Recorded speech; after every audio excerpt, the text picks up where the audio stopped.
आज आपण क्लॉथवरती mandala painting बघत आहोत. मी आधी फर्स्ट सेम जशी ग्रीड टाकतात तसे याच्यावरती ग्रीड टाकून डिझाईन पॅटर्न आखून घेतलेला आहे आणि ॲक्रेलिक कलरचा हा ब्लॅक कलर आहे, तर त्याच्याने मी याच्यावरती आउटलाईन करून घेत आहे.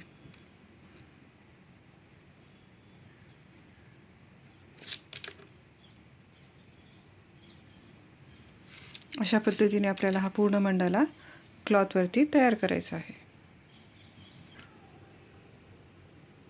अशा पद्धतीने आपण हा मंडाला पूर्ण करू.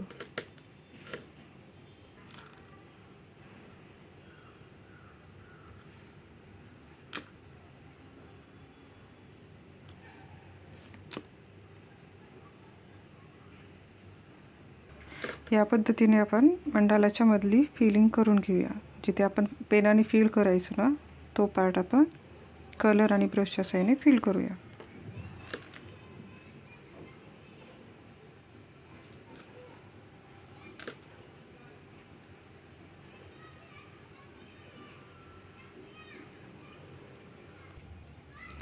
अशा पद्धतीने आपला हा मंडाला तयार झालेला आहे. या मंडालाचा प्रकार आहे mandala using brush and colour.